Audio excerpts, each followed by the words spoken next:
This video is on the quotient rule. The quotient rule is when we have one function divided by a second function, and we always start the rule by squaring the bottom function, and then in the numerator it's the bottom times the derivative of the top minus the top times the derivative of the bottom.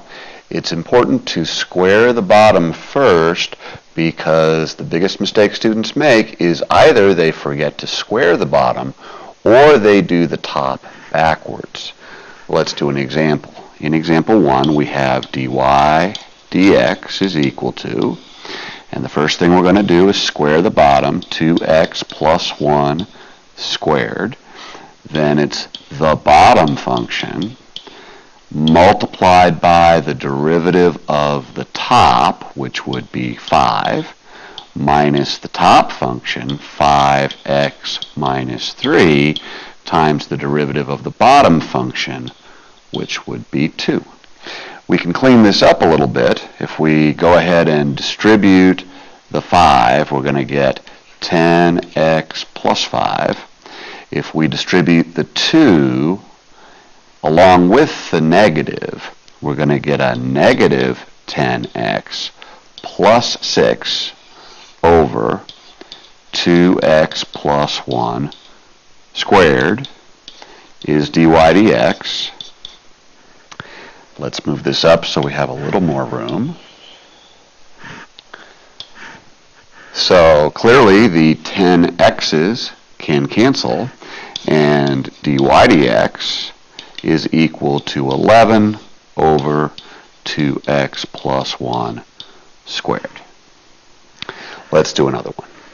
So in example 2, we have dy dx is equal to, again, I suggest the first thing you do is square the bottom, so 2x minus 5 squared, and then we have in the numerator bottom multiplied by the derivative of the top, the derivative of 3x plus 4 is 3, minus the top function, 3x plus 4, times the derivative of the bottom, which would be 2. We can distribute on top. If we distribute the 3, we would get 6x minus 15.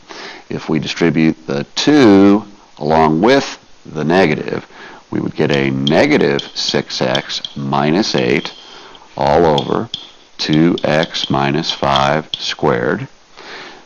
Clean that up a little bit. Dy dx is equal to, the 6x's can cancel. Combine like terms, we get a negative 23 over a 2x minus 5 squared. In our third example, dy dx equal to square the bottom, 2x minus 1 squared. Then it's bottom. Now the derivative of the top now is 0. I put that even though we know it's going to be 0, so we don't forget to put the minus sign and distribute the negative. Then it's the top times the derivative of the bottom. Obviously this piece cancels out, and we have dy dx is equal to negative 10 over 2x minus 1 squared. In our last example, dy dx is equal to, we should square the bottom. Then we have the bottom function. Now we've got the top function derivative memorized as 1 over 2 root x. Notice how that keeps coming up. Minus the top, root x, times the derivative of the bottom, which is 5. In this case, we might do a little bit of cleaning up depending on what the question is asking. We can certainly have a 5x plus 3 over 2 root x minus a 5 root x all over 5x plus 3 squared.